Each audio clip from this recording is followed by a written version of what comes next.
नमस्कार, मैं हूं सत्यपाल और आप देख रहे हैं CWB हिंदी न्यूज।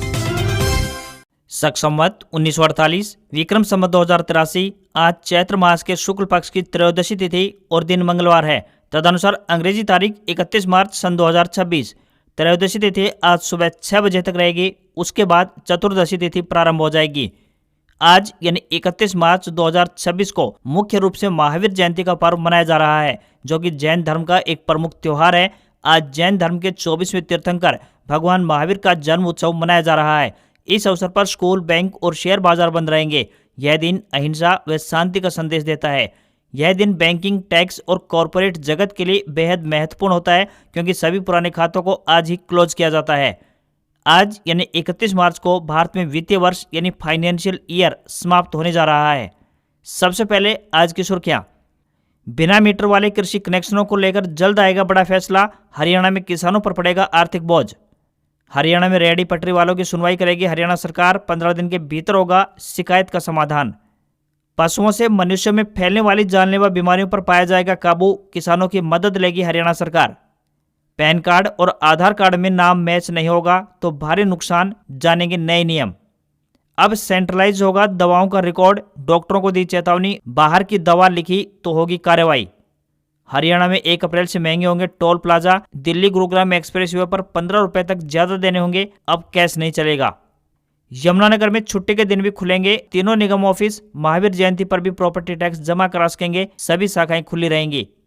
हरियाणा कांग्रेस अध्यक्ष बोले, क्रॉस वोटिंग वाले MLA इस्तीफा दें। भूपेंद्र हुड्डा ने कहा, सब तय हुआ, इन पर एक्शन होगा। विनेश फोगाट मीटिंग में नहीं पहुंचे। हरियाणा ग्रुप डी में चयनित उम्मीदवारों की होगी बायोमेट्रिक वेरिफिकेशन। 9 दिन चलेगी प्रक्रिया। हरियाणा की औद्योगिक नगरी फरीदाबाद में बुलेट की रफ्तार छुएंगे जमीन के दाम। कल यानी 1 अप्रैल से लागू होने जा रहे हैं नए कलेक्टर रेट। और रुपया डॉलर के मुकाबले सबसे कमजोर। पहली बार $1 95 रुपये 22 पैसे का हुआ। मोबाइल, सोना व तेल व विदेशी सामान खरीदना महंगा हुआ। और अब खबरें विस्तार से। हरियाणा में पश्चिमी मौसम प्रणाली का असर साफ तौर पर दिखाई दे रहा है। कभी तेज चमचमाती धूप तो कभी बादलवाई देखने को मिल रही है। सुबह और शाम ठंडी तेज हवाओं ने मौसम सुहावना बना दिया है। राज्य के अधिकतर स्थानों पर हल्की बूंदाबांदी दर्ज की गई है। तकरीबन 1 बजे के बाद दोपहर बाद गुरुग्राम, हिसार, नारनौल, महेंद्रगढ़ में बारिश हुई, तो वहीं हिसार, हांसी, भिवानी एरिया में रुक रुक कर बारिश दर्ज की गई। मौसम विशेषज्ञ डॉक्टर चंद्रमोहन के अनुसार पश्चिमी मौसम प्रणाली का असर हरियाणा और NCR में साफ तौर पर दिख सकता है। इस दौरान आज कुछ जगहों पर हल्की से मध्यम बारिश होने की भी संभावना है। इसी के साथ गरज व चमक व बिजली गिरने और 30 से 40 किलोमीटर प्रति घंटे की रफ्तार से तेज हवाएं चलने की भी संभावना व्यक्त की गई है। एक नया पश्चिमी विक्षोभ 2 अप्रैल से उत्तर पर्वतीय क्षेत्रों पर बर्फबारी करेगा। इसका असर मैदानी राज्यों खासकर हरियाणा, NCR व दिल्ली में भी 3 से 5 अप्रैल के दौरान दिखाई देगा। कुल मिलाकर अभी मौसम परिवर्तनशील बना रहेगा। साथ ही मंडियों में सरसों की खरीदारी बढ़ रही है और खेतों में गेहूं की फसल पककर तैयार है। ऐसे में बूंदाबांदी से फसलों को नुकसान हो सकता है। तेज रफ्तार की हवाएं गेहूं की फसल को गिरा सकती हैं, जिससे उत्पादन पर सीधा प्रभाव पड़ सकता है। ऐसे में किसानों को सलाह है कि खेतों में पकी फसल को निकालकर स्टोर करने का प्रबंध करें।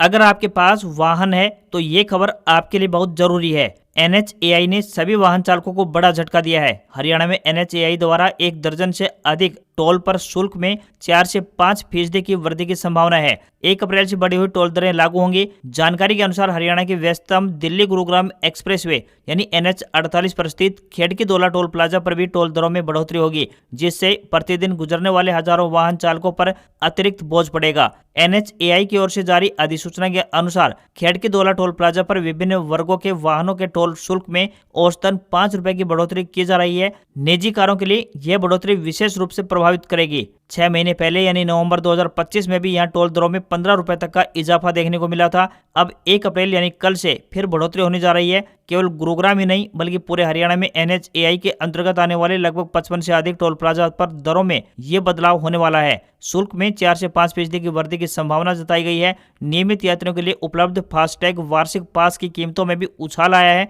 सालाना पास की फीस अब 3000 रुपए से बढ़कर 3075 रुपए कर दी गई है। हरियाणा सरकार की तरफ से ग्रुप डी की भर्ती विज्ञापन नंबर 01/2023 में चयनित अभ्यर्थियों के बायोमेट्रिक वेरिफिकेशन कराने का फैसला लिया गया है। अब इन उम्मीदवारों की बायोमेट्रिक वेरिफिकेशन की जाएगी। यह प्रक्रिया राज्य के सभी डिवीजन लेवल पर होगी। मानव संसाधन विभाग की तरफ से इसे लेकर ऑर्डर जारी किया गया है। जारी आदेश के मुताबिक वेरिफिकेशन की प्रक्रिया को 9 दिनों में पूरा कर लिया जाएगा। वेरिफिकेशन की प्रक्रिया 20 अप्रैल से प्रारंभ होकर 30 अप्रैल 2026 तक चलेगी। इसके साथ ही हर दिन उपस्थित और अनुपस्थित अभ्यर्थियों की रिपोर्ट भी तैयार करनी होगी। कुल मिलाकर 13,246 उम्मीदवारों की वेरिफिकेशन होगी, जिनमें ग्रुप डी कर्मचारी 12,393 व डिवीजन कार्यालयों में अटैच 853 कर्मचारी शामिल होंगे। किस डिवीजन में किस दिन वेरिफिकेशन होगी तो बता दें कि अंबाला डिवीजन में 20 अप्रैल को, करनाल डिवीजन में 21 अप्रैल को, रोहतक डिवीजन में 22 व 23 अप्रैल को, हिसार डिवीजन में 24 व 27 अप्रैल को, फरीदाबाद डिवीजन में 28 अप्रैल तो गुरुग्राम डिवीजन में 29 अप्रैल और पंचकुला व चंडीगढ़ डिवीजन में 30 अप्रैल 2026 को ये वेरिफिकेशन प्रक्रिया होगी। मुख्य सचिव अनुराग रस्तोगी की तरफ से जारी ऑर्डर में कहा गया है कि हर डिवीजन में मैच और मिसमैच बायोमेट्रिक मामलों का अलग से रिकॉर्ड तैयार किया जाए।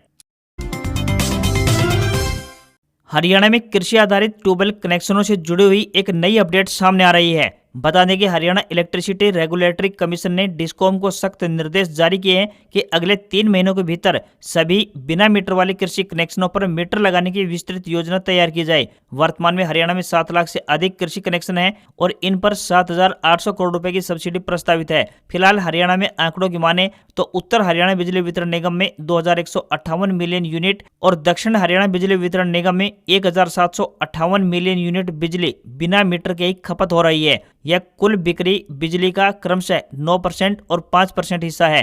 राज्य में फिलहाल कृषि कनेक्शनों पर बिजली बिल पंप की हॉर्स पावर के आधार पर फ्लैट रेट से लिया जाता है, लेकिन भविष्य में इस व्यवस्था में बदलाव होने जा रहा है और मीटर के आधार पर बिलिंग लागू की जा सकती है।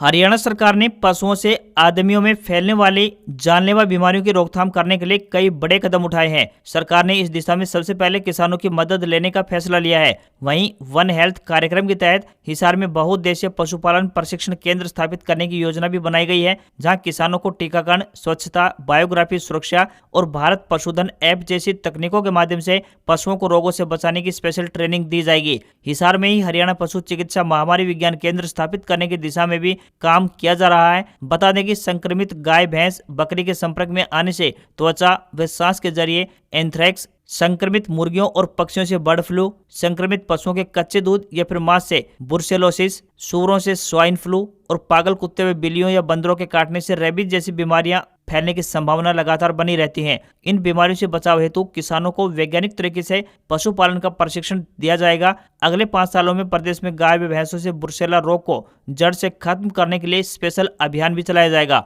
वहीं हिसार में पशुपालकों के लिए हेल्प सेंटर खोला गया है, जहां टोल फ्री नंबर 1962 यानी 1962 पर पशुओं की बीमारियों की रोकथाम संबंधी जानकारी हासिल कर सकते हैं। पशुपालन में जोखिम को देखते हुए सरकार ने पंडित दीनदयाल उपाध्याय सामूहिक पशुधन बीमा योजना भी चलाई हुई है। देसी गायों की नस्ल सुधार के लिए करनाल के उचानी और महेंद्रगढ़ में हरियाणा पशु विज्ञान केंद्र स्थापित किए गए हैं, तो वहीं कैथल के क्योडक में ऐसा ही केंद्र स्थापित किया जा रहा है। मुख्यमंत्री नायब सिंह सैनी ने कहा कि पशुपालकों की भलाई के लिए सरकार द्वारा निरंतर नए प्रयास लगातार किए जा रहे हैं।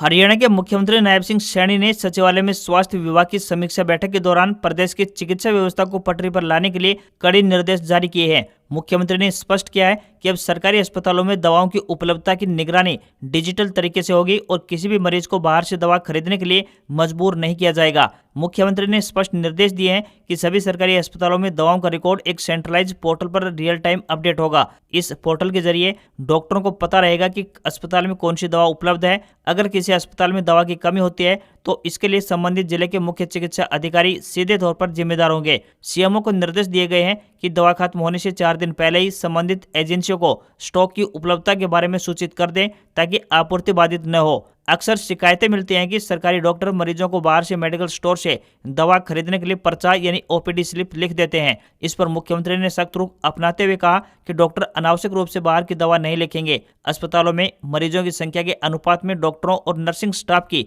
पर्याप्त उपलब्धता सुनिश्चित करने पर भी जोर दिया गया।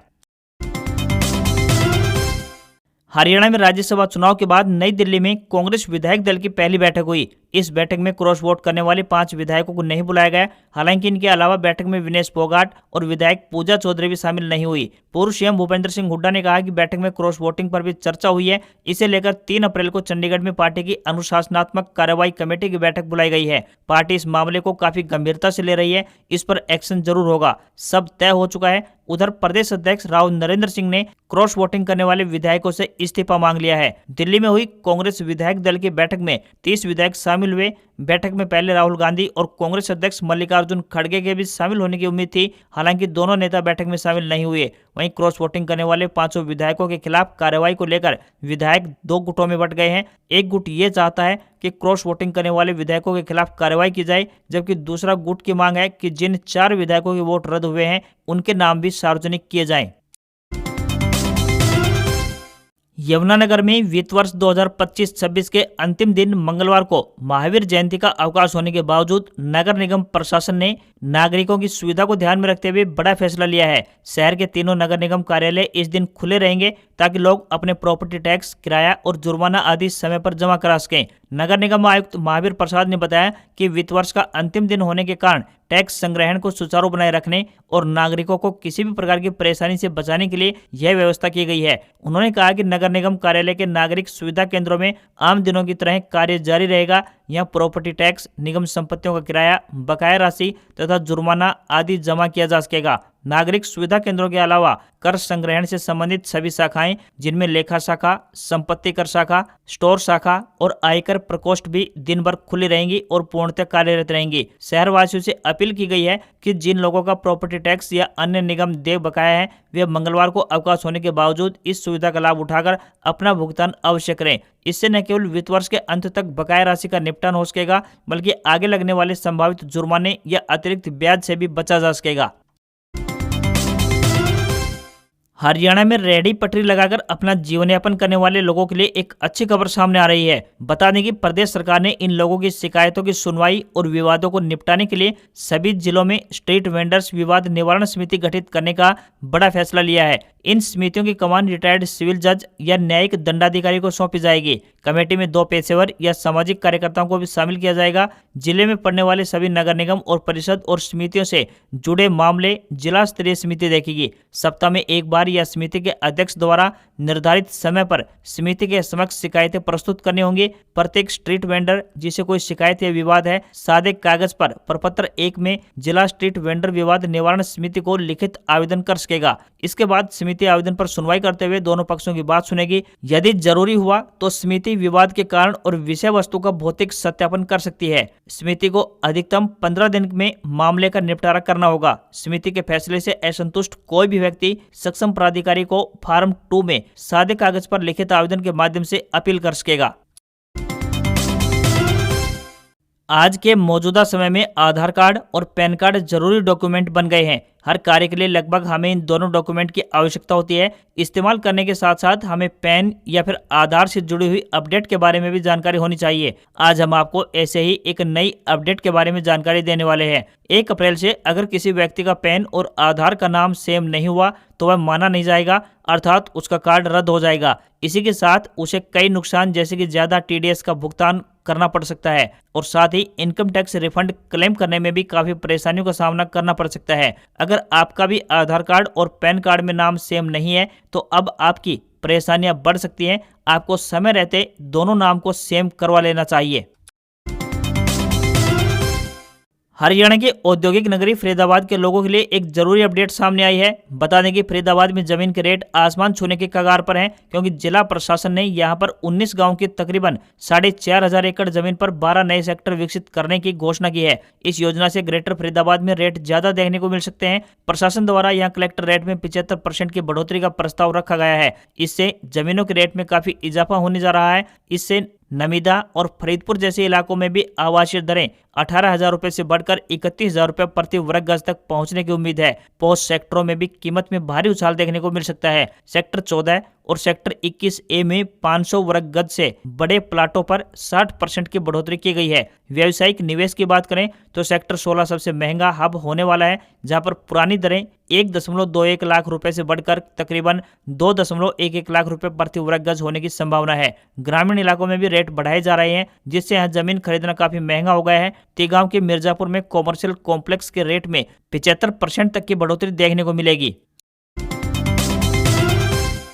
हरियाणा राज्य परिवहन विभाग फतेहाबाद ने विभिन्न अप्रेंटिस पदों पर भर्ती के लिए आवेदन आमंत्रित किए हैं। ये भर्तियां कॉन्ट्रैक्ट आधार पर की जाएंगी। ऐसे में जो भी इन पदों पर आवेदन भेजने के इच्छुक हैं, वे आधिकारिक वेबसाइट के माध्यम से अपने आवेदन भेज सकते हैं। आवेदन करने की अंतिम तिथि 5 अप्रैल है। आवेदक 10वीं पास व संबंधित क्षेत्र में ITI धारक होने चाहिए। किसी भी वर्ग के उम्मीदवारों को कोई भी आवेदन शुल्क नहीं देना है। इन पदों के लिए न्यूनतम आयु व अधिकतम आयु जानने के लिए आधिकारिक अधिसूचना चेक कर सकते हैं। बता दें कि diesel mechanic, electrician, carpenter, machinist व वेल्डर पदों पर आवेदन आमंत्रित किए गए हैं। उम्मीदवारों से विनम्र निवेदन है कि भर्ती के लिए आवेदन करने से पहले आधिकारिक विज्ञापन अवश्य चेक कर लें।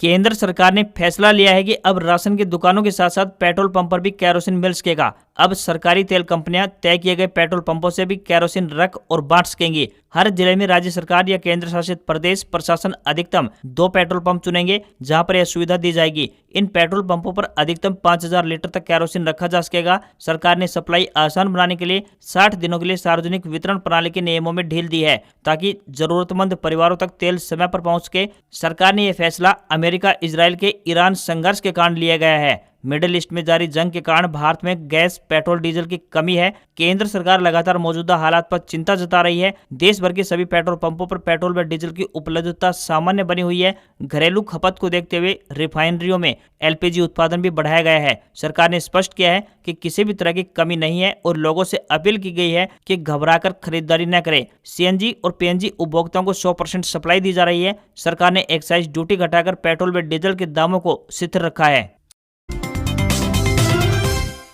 ईरान जंग की वजह से अमेरिकी डॉलर के मुकाबले रुपया 30 मार्च को पहली बार 95 रुपए के पार पहुंच गया। कारोबार के दौरान ये 95 रुपए 22 पैसे के सबसे निचले स्तर पर गिर गया। हालांकि बाद में थोड़ा संभला और कारोबार खत्म होने पर 94 रुपए 78 पैसे पर बंद हुआ। रुपए की कमजोरी का असर आम आदमी पर भी होगा। इससे विदेशों से इंपोर्ट होने वाले सामान जैसे मोबाइल, सोना चांदी, कच्चा तेल खरीदना महंगा हो जाएगा। इससे महंगाई बढ़ेगी। इसकी सबसे बड़ी वजह कच्चे तेल की कीमतों में आया उछाल है। खाड़ी देशों के एनर्जी ठिकानों पर ईरान के हमलों के बाद ब्रेंट क्रूड की कीमतें $115 प्रति बैरल के पार निकल गई हैं। भारत अपनी जरूरत का 85% तेल आयात करता है, जिसके लिए डॉलर में पेमेंट करनी पड़ती है। तेल महंगा होने से डॉलर की मांग बढ़ी और रुपया कमजोर हो गया। एक महीने में रुपया तकरीबन 4% गिरा है। वहीं इस वित्त वर्ष में बात करें तो रुपया लगभग 10% से अधिक टूट चुका है। रुपया कमजोर होने से भारत के लिए आयात महंगा हो जाएगा। क्रूड ऑयल जैसी चीजों के लिए ज्यादा पैसे चुकाने होंगे। इसके अलावा विदेश से इंपोर्ट किए जाने वाले मोबाइल, लैपटॉप जैसे इलेक्ट्रॉनिक सामान भी महंगे होंगे। विदेश में पढ़ाई महंगी हो जाएगी। यदि ग्लोबल सेंटीमेंट में सुधार नहीं हुआ तो रुपया 98 के स्तर को भी छू सकता है। भारतीय शेयर बाजार में सेंसेक्स तकरीबन 1636 अंक गिरावट के साथ 71,948 पर बंद हुआ। वहीं निफ्टी में भी 488 अंक की गिरावट देखने को मिली और ये 22,331 के स्तर पर बंद हुआ। बैंकिंग, रियल्टी और ऑटो शेयरों में ज्यादा बिकवाली रही। वहीं सोने चांदी की कीमत में बढ़त देखने को मिली। India bullion and jewellers association के मुताबिक 10 ग्राम 24 कैरेट सोना 4,000 रुपये बढ़कर 1,47,000 रुपये पर पहुंच गया है। वहीं 1 किलोग्राम चांदी की कीमत 8,000 रुपये बढ़कर 2,30,000 रुपये पर पहुंच गई है। तो वहीं 22 कैरेट सोने का दाम 1,33,935 रुपये प्रति 10 ग्राम के स्तर पर पहुंच गया है। आज खबरों में इतना ही। देखते रहिए आपका अपना हरियाणा का सबसे बेहतरीन news channel CWB Hindi news. नमस्कार। इसी आशा के साथ आपका दिन शुभ रहे।